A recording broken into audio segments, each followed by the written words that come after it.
Muy buenos días, ¿cómo están? Mire, en esta mañana quisiera hablarles acerca de la oposición en la vida cristiana. Me pareció oportuno traer esto en esta mañana porque últimamente hemos visto cómo la oposición hacia el cristianismo, hacia todo lo que tenga que ver con Dios, ha sido una constante, ¿no? Y muchas veces hasta nos ha puesto a nosotros un poco, no sé si decir con bronca, pero sí, con tristeza, ¿no? Con preocupación. Y quisiera que fuéramos a Primera de Tesalonicenses,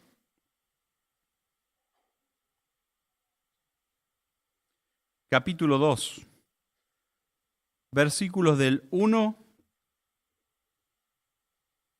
hasta el 3.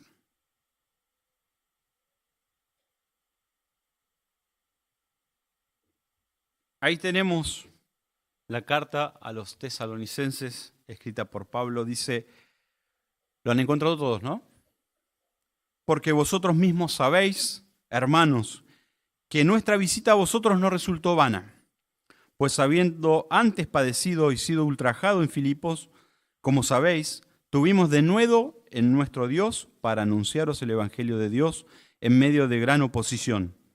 Porque nuestra exhortación no procedió de error ni de impureza, ni fue por engaño, sino que según fuimos aprobados por Dios para que se nos confiase el Evangelio, así hablamos, no como para agradar a los hombres, sino a Dios, que prueba nuestros corazones.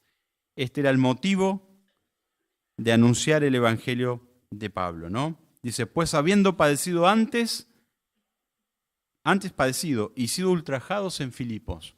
Nosotros sabemos cuánta oposición tuvo el apóstol Pablo, cuántos altos y bajos tuvo que soportar por parte de sus opositores. ¿Qué significa la oposición, la palabra oposición? Significa la acción de ponerse en contra, ¿no? Y muchas veces durante los años anteriores, por razones políticas, todos hablan de la oposición, de la oposición, de la oposición, ¿no? Pero bueno, ahora vamos a ver la oposición en cuanto a la vida cristiana. Palabras relacionadas con esta pueden ser contradecir, estorbar, impugnar o rechazar. Eso significa la oposición. Antes de seguir más adelante, quisiera leer un relato. Y este relato es acerca de los cristianos que eran perseguidos en el segundo siglo. Plinio era el gobernador romano en Asia Menor y se encontró muchas veces en la disyuntiva que traían personas para ser juzgadas por solo el delito de conocer a Cristo, por profesar la fe en Cristo. Y escribió una famosa carta al emperador Trajano en búsqueda de consejo, y entre esas líneas decía lo siguiente: cierto creyente me fue traído para juzgarle, y no habiendo encontrado nada digno de ser castigado, le amenacé diciendo, os desterraré. No podéis, respondió el creyente, porque todo el mundo es la casa de mi Padre. Y esto está firmado en Salmo 24:1, que dice, de Jehová es la tierra y su plenitud, el mundo y lo que en él habita. Luego dije, os mataré. No podéis, fue la respuesta del creyente, porque mi vida está escondida con Cristo en Dios, afirmado en Colosenses 3:3. Luego dije, entonces quitaré todas vuestras posesiones. No podéis, respondió nuevamente el creyente, porque mi tesoro está en el cielo. Esto está afirmado en 1 de Pedro 1:4. Entonces os alejaré de todos los hombres y no tendréis amigos por ningún lado. Nuevamente y con mucha calma, respondió el creyente, no podéis, porque yo tengo un amigo invisible de quien no me podéis separar jamás. Convicciones claras frente a la oposición. Este relato me pareció tan oportuno, ¿no? Porque muchas veces el ataque va creciendo, y hay un ataque aún mayor hacia la poderosa palabra de Dios, al Evangelio. Pero qué bueno sería tener esta misma convicción de este creyente anónimo frente a Plinio. Vamos a ver algunas formas de oposición. La forma de oposición que vemos en la Biblia y que sufrió tanto Jesús, algunos profetas o varios profetas, la mayoría, y otros personajes bíblicos fueron de calumnias, es decir, mentiras. Vituperio. El vituperio es la censura, es la desaprobación con dureza. ¿Le parece un poco conocido esto? Lo que está pasando, lo que ha pasado estas últimas semanas, cuando la iglesia se despertó. Uno de los periódicos dijo que se había despertado un gigante dormido. ¿Lo han escuchado? Sí, se ha despertado un gigante que había estado dormido. Pero enseguida, al despertarnos, la oposición se hizo sentir. Ganar enemigos sin causa, sin buscarlos. Nosotros no estamos buscando enemigos. No creemos que el que piense distinto a nosotros sea nuestro enemigo. Sin embargo, muchas veces nos ganamos enemigos sin causa. Encarcelamiento, otra de las formas que vemos en la Biblia acerca de cómo se manifestó en contra de los cristianos la oposición. Afrenta. Y quiero mencionarle algunos personajes bíblicos que enfrentaron y que sufrieron la oposición. La lista es interminable, pero voy a citar algunos de ellos para que no se haga tan extenso. Moisés versus el faraón. Moisés versus el pueblo. Elías versus los profetas de Baal. Elías versus Jezabel. Jeremías versus su propia nación. David versus Saúl, cuando le buscaba para matarle. David versus Goliat. Isaías versus los escribas y versus también los sacerdotes. Daniel versus los sátrapas. Daniel versus la alimentación impuesta por orden del rey de comida sacrificada a los ídolos.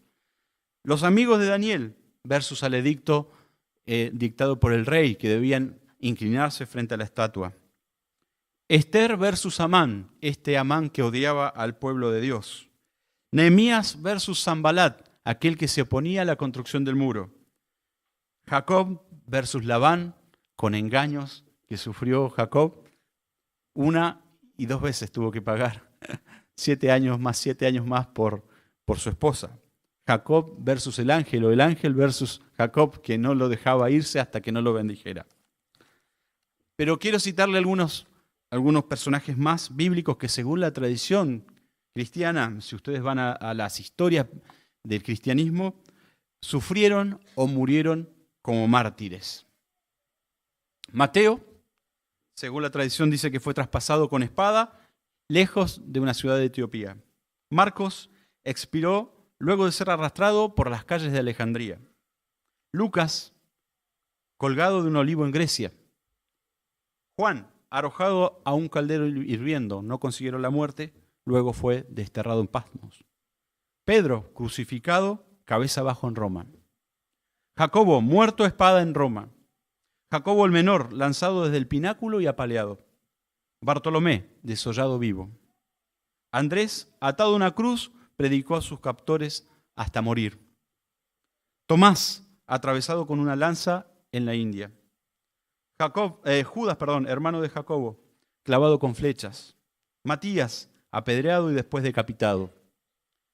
Bernabé, apedreado en Tesalónica.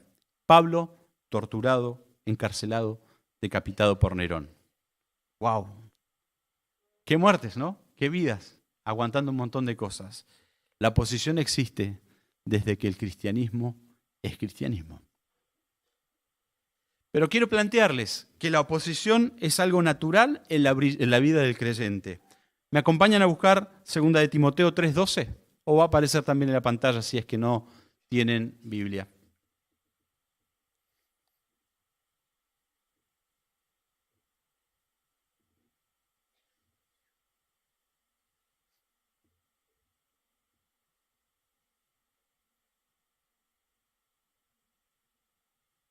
Dice: y también todos los que quieran vivir piadosamente en Cristo Jesús padecerán persecución. ¿Noticia nueva? No, estaba en la Escritura, ¿no? Pero lo que pasa es que muchas veces esto no se enseña, no se dice. La oposición o persecución ideológica la estamos viendo, ¿cierto? Pregonando falsas ideas.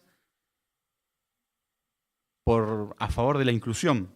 Persecución política, tratando de aprobar leyes que perjudican al que profesa la fe cristiana. Pero ¿qué es vivir piadosamente? ¿Alguno me puede decir qué es piedad? ¿Qué es ser piadoso? Bueno, yo se lo digo. Tener misericordia, ser compasivo, tener devoción, ser piadoso, ¿no? Es vivir en santidad, es vivir apartado del mal, es una vida de comunión íntima, es una entrega total en mente, voluntad, emociones, personalidad y cuerpo. La vida cristiana justamente se basa en el concepto de sacrificio. Antes, ¿recuerdan? Para acercarse a Dios, ¿qué había que hacer? Sacrificar. ¿Y qué había que hacer? Traer un animal que tenía que ser puro, limpio, sin manchas, intachable, porque era la figura de la persona de Jesús que iba a morir justamente, aquel sin mancha, sin culpa, sin pecado por nosotros. Una vida de sacrificio es una vida consagrada y ofrecida a Dios. Vamos a buscar Lucas 14:33, o también puede aparecer acá. Mire lo que dice Jesús.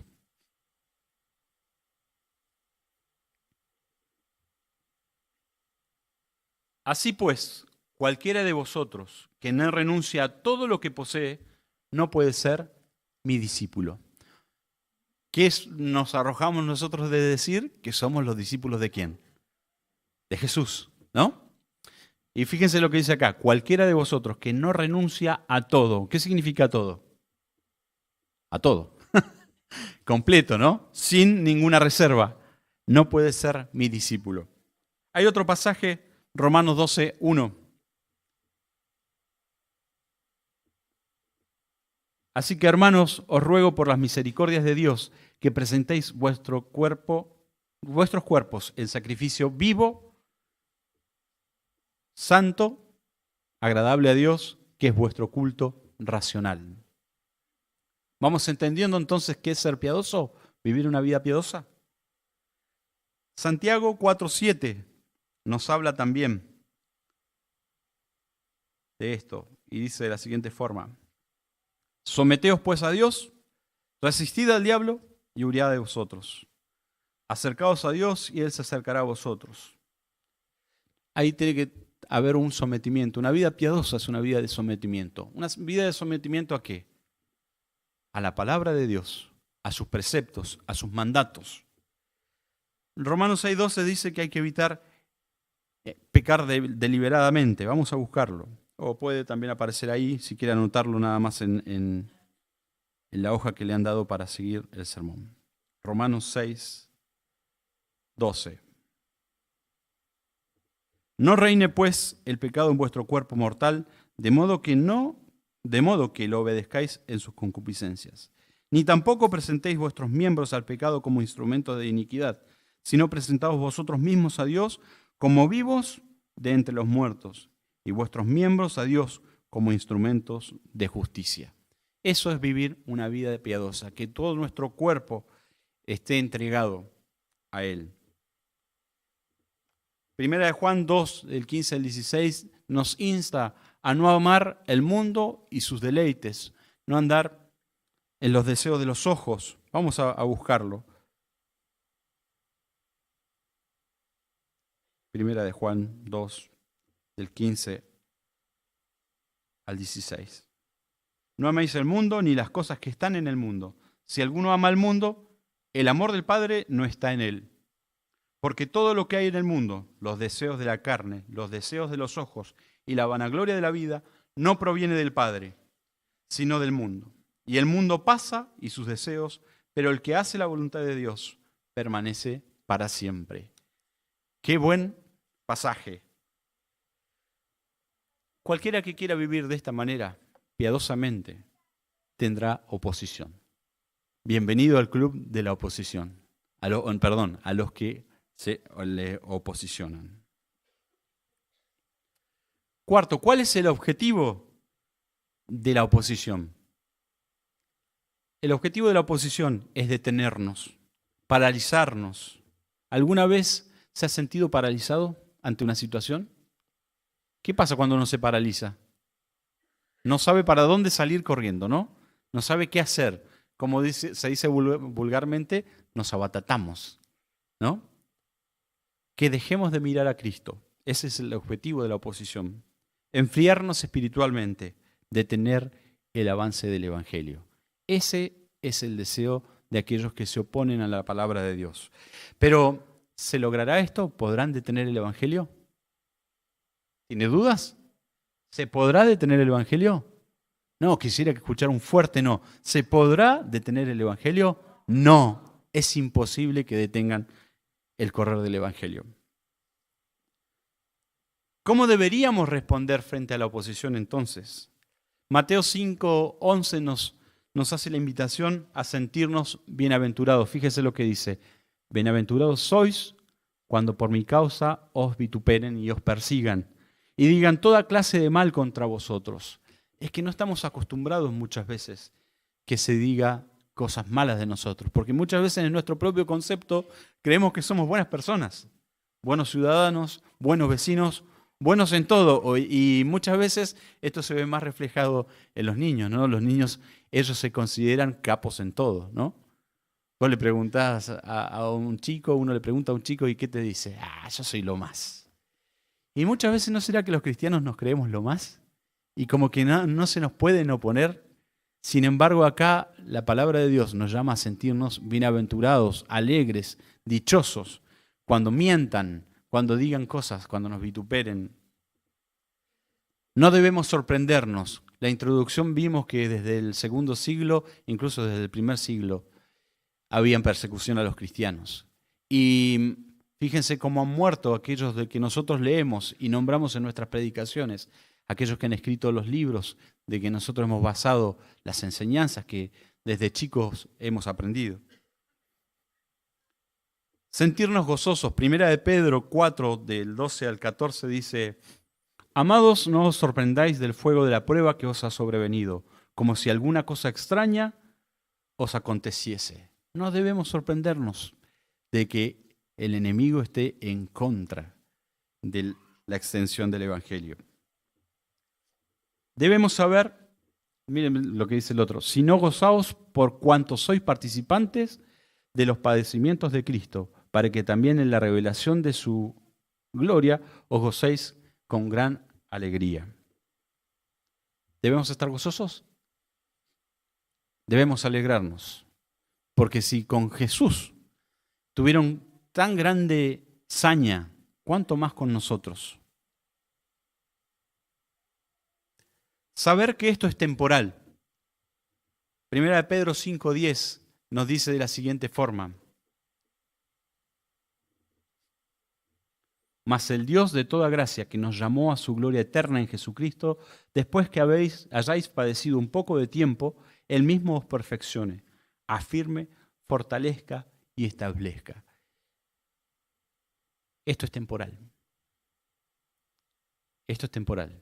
No que se acabe acá en la tierra, ahora lo vamos a ver mucho más, pero va a ser temporal porque la venida de Cristo está cerca.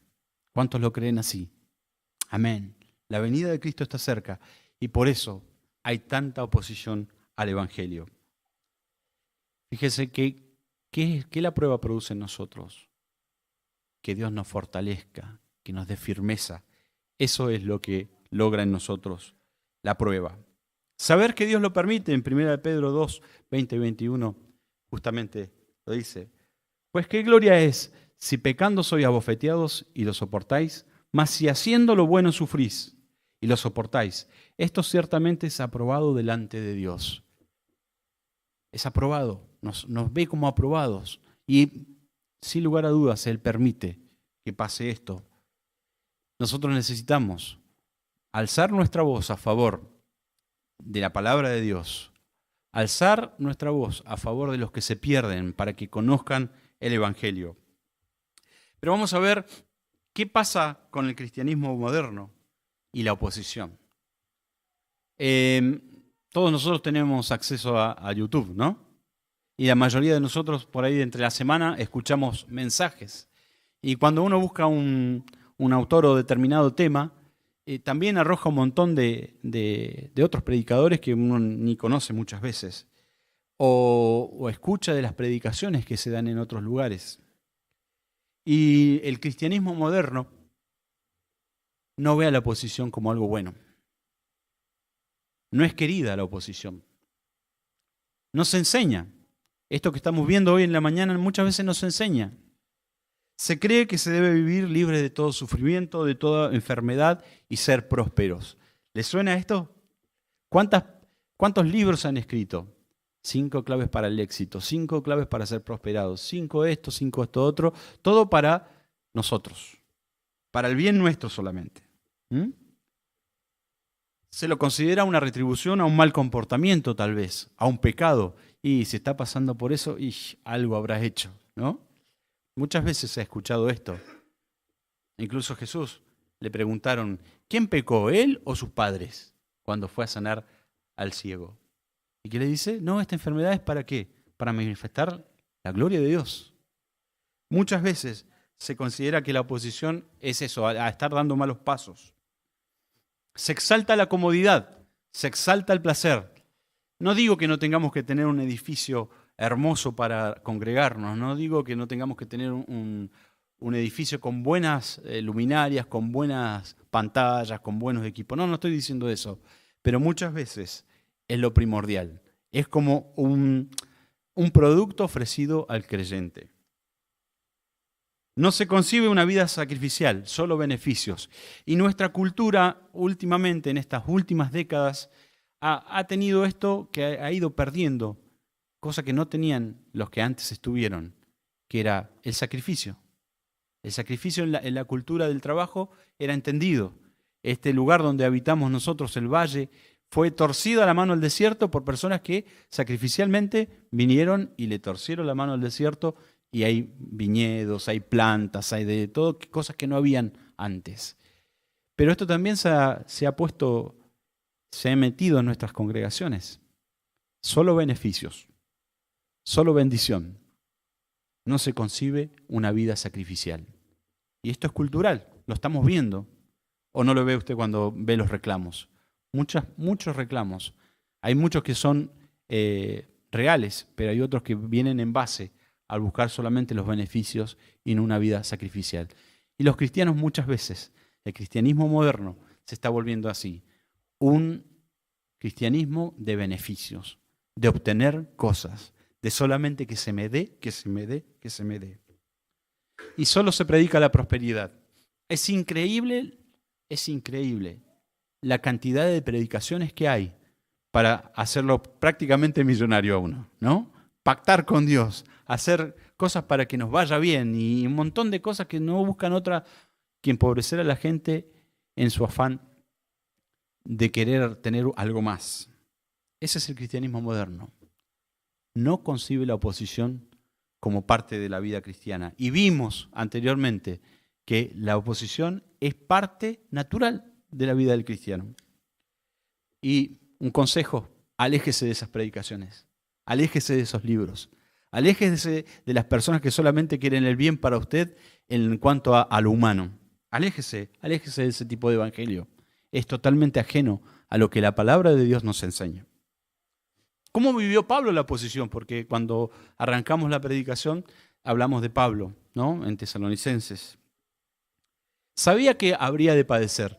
En Hechos 9:16, Dios le dice justamente: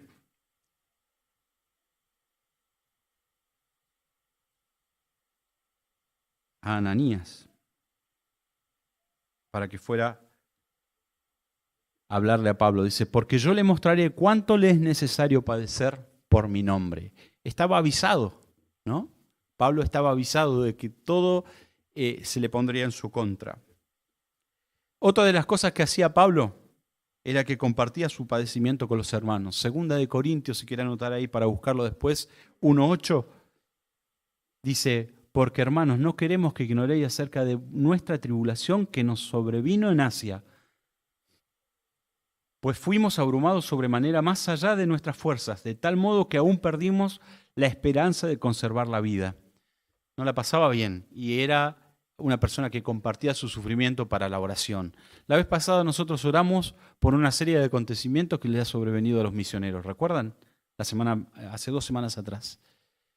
Debemos compartir las cargas de otros creyentes que están en otras partes del mundo sufriendo oposición. ¿O ustedes no creen que eso es la oposición al Evangelio? Muertes absurdas muchas veces, ¿no? Cosas que uno no puede entender por qué Dios las permite, pero es parte de la oposición al correr del Evangelio. Sabía que era para que no confiaran en sí mismos. Ahí ese pasaje de 1.8 dice más abajo que era justamente para no confiar en ellos mismos. ¿Y cuántas veces nosotros tenemos como, digamos, un alto concepto de nosotros mismos? Como que podemos solucionar las cosas. Porque en esta cultura en la que vivimos es la cultura de que el todo lo podemos lograr, ¿no? Todo lo podemos lograr. Es más, los eslogan de todos los programas o de las series, sé lo que quieras hacer, ¿no? Tú puedes tal cosa, tú puedes tal otra. Sin embargo, en medio de la oposición podemos ver, y pudo ver Pablo también, que solamente era Dios el que protegía su vida. No se daba por vencido, segunda de Corintios 4, del 8 al 11, que estamos atribulados en todo, mas no angustiados, en apuros, mas no desesperados, perseguidos, mas no desamparados, derribados, pero no destruidos, llevando en el cuerpo siempre por todas partes la muerte de Jesús, para que también la vida de Jesús se manifieste en nuestros cuerpos.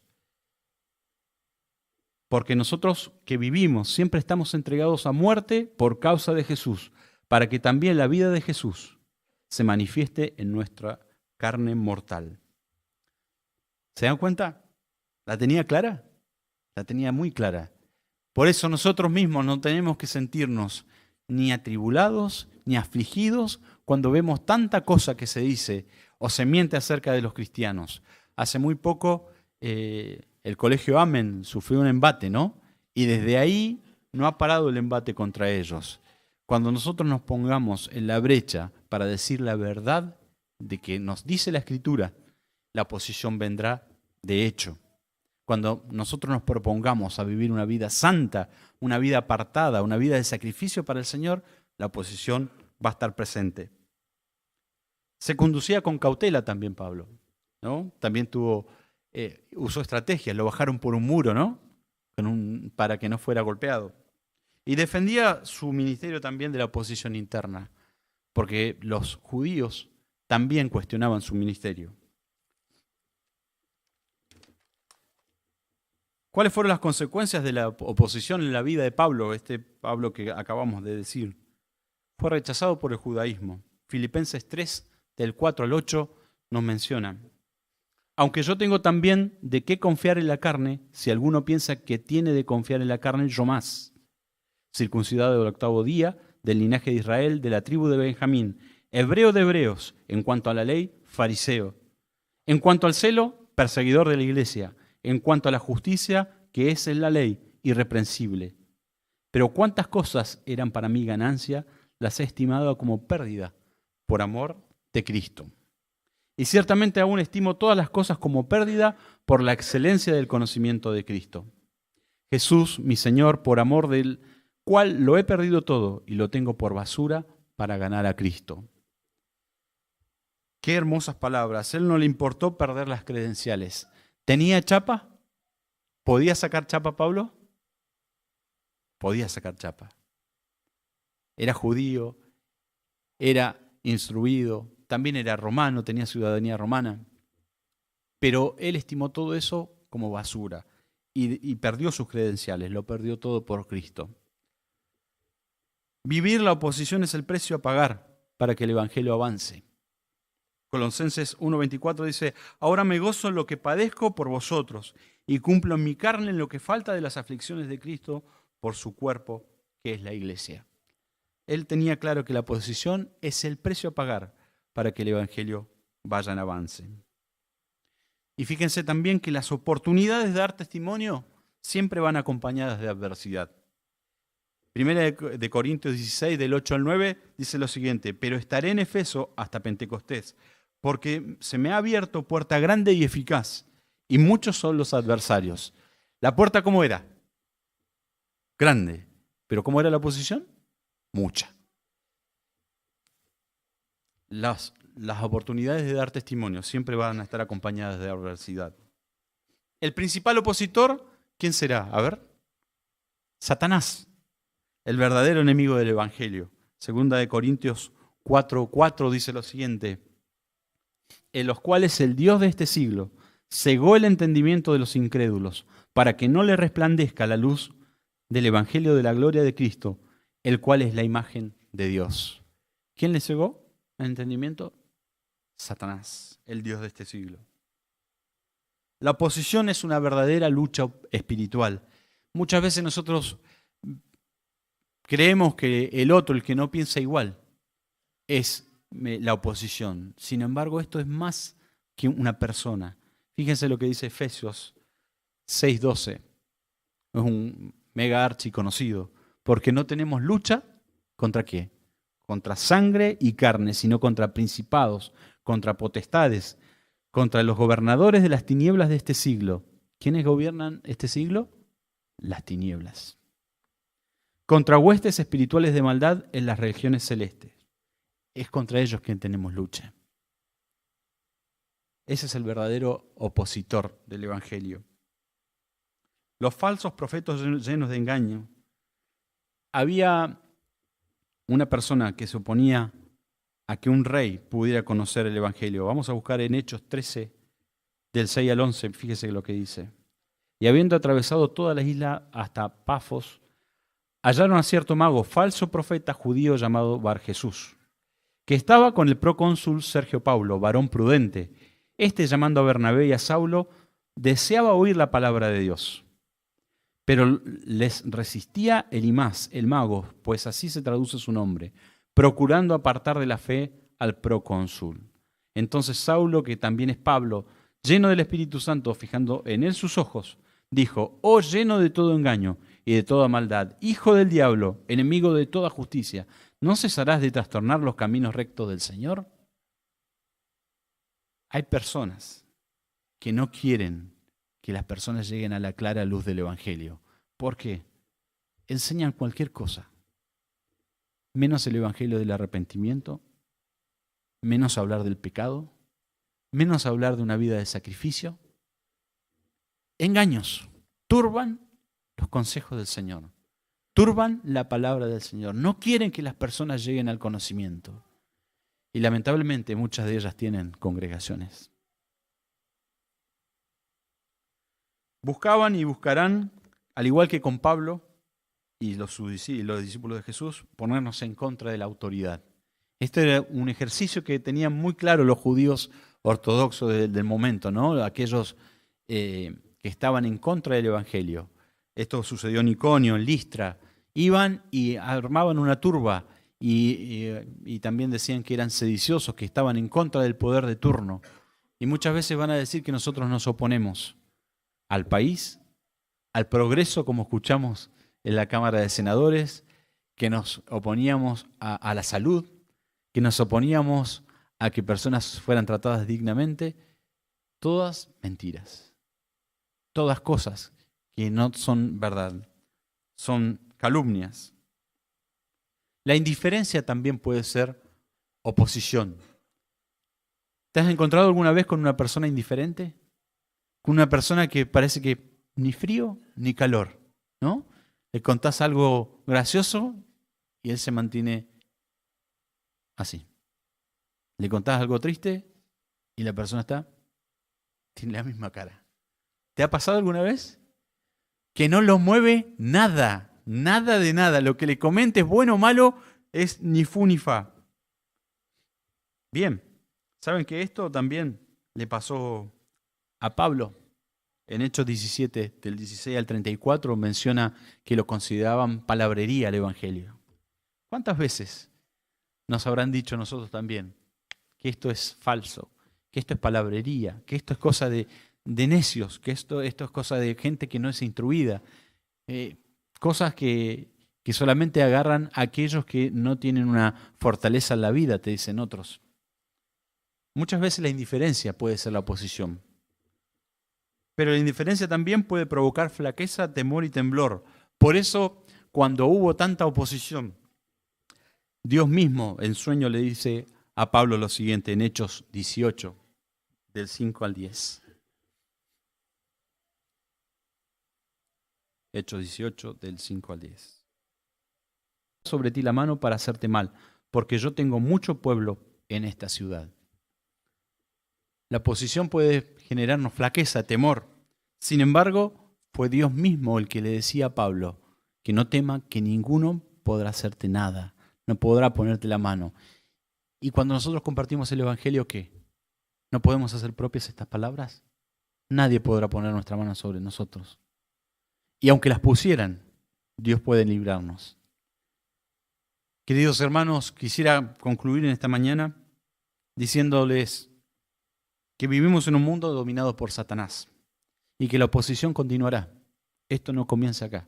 Esto es como las series que usted ve, que abajo dice, ¿continuará? Bueno, le tengo esa noticia. La oposición continuará. El Evangelio no podrán ni lograrán detenerlo. Podemos pasar nosotros, podrán detener una persona, podrán callar una voz, pero el Evangelio seguirá. Miren cuántos muertos vimos al comienzo de la predicación. ¿Y se detuvo el Evangelio?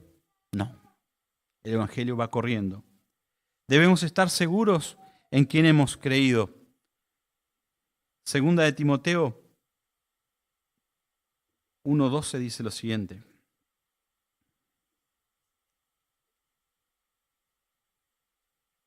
Por lo cual asimismo padezco esto, pero no me avergüenzo, porque yo sé a quién he creído y estoy seguro que es poderoso para guardar mi depósito para aquel día.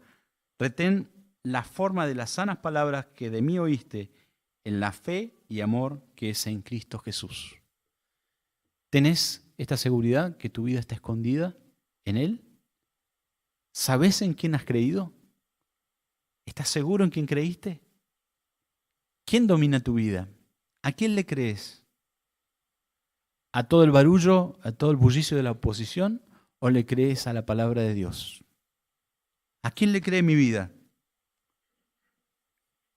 Y lo último, Cristo ha vencido al mundo. Esa es nuestra gran alegría, esa es nuestra gran certeza.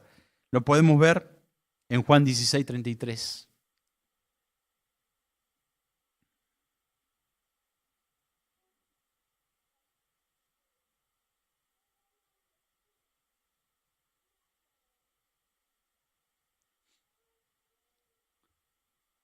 Estas cosas os he hablado para que en mí tengáis paz. En el mundo tendréis aflicción, pero confiad, yo he vencido al mundo.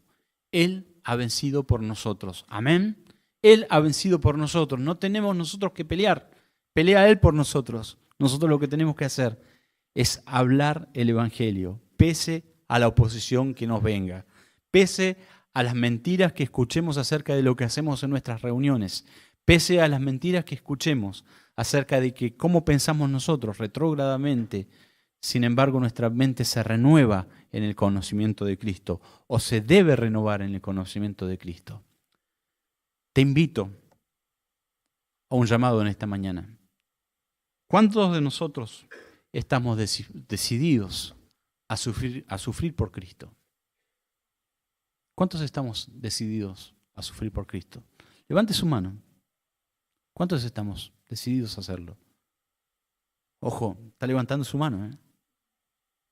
Toma en cuenta lo que significa seguir a Cristo. ¿Cuántos estamos dispuestos a sacrificar nuestras vidas por amor a Cristo? Sacrificio significa dejar de vivir para nosotros mismos. Sacrificio significa dejar de que esté yo en primer lugar.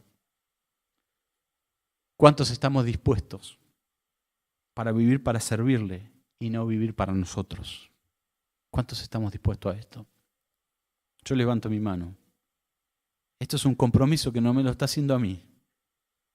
Dios está presente. Su presencia está entre nosotros. Ante Él está levantando su mano. Recuerde, la oposición nada puede con nosotros. El poder del Evangelio derriba argumentos.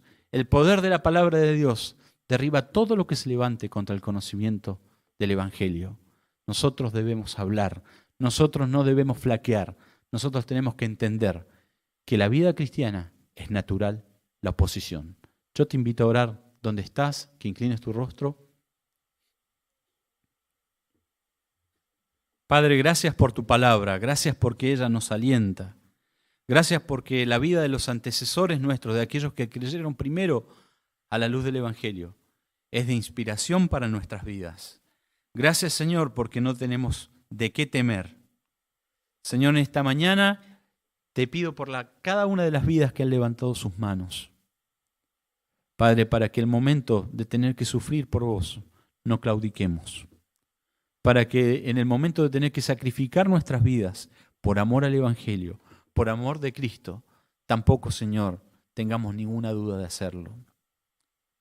Señor, para el momento en que tengamos que decidir si vivir para nuestros deleites, para nuestros deseos, para solamente adquirir, para solamente lograr y olvidar la proclamación del Evangelio, Señor, tu palabra esté recordándonos nuestros compromisos. Padre, te doy gracias por cuán grandes ejemplos has dejado. Y no tan solo de personas que han creído en el sacrificio de Cristo, sino que Cristo mismo se dio en sacrificio por nosotros, que somos su iglesia, que somos su cuerpo. Por eso te agradecemos, Padre, por ese sacrificio tan grande que no entendemos, que no podemos llegar a comprender, pero sí que disfrutamos y que tenemos nuestra vida segura, escondida en Cristo para siempre. Gracias te damos y te pido una bendición especial por cada uno que ha levantado su mano. Que no sea un llamado más, que no sea, Señor, solamente una inercia de levantar la mano, sino que podamos ser la iglesia que estás buscando, aquella que se enfrenta a la oposición, que no la amedrenta, Señor, ningún enemigo, por poderoso que sea. Tú has vencido al mundo, lo acabamos de leer y lo confiamos y lo creemos para este momento que estamos viviendo como país. Lo creemos para los momentos que vendrán, porque esto no para. Señor, y el Espíritu y la Iglesia dicen, ven Señor Jesús. Te anhelamos tu regreso. Anhelamos ver coronado, Señor, nuestra creencia en vos. Ver, Señor, el rostro de quien quiso nuestras culpas redimir, como dice un himno. Señor, queremos estar ahí. Pero, Señor, tenemos tanto trabajo por delante. Te pedimos que no esperemos solamente los beneficios, sino que pongamos nuestras manos a la obra. En el nombre de Jesús te pido todas estas cosas. Amén. Que Dios les bendiga.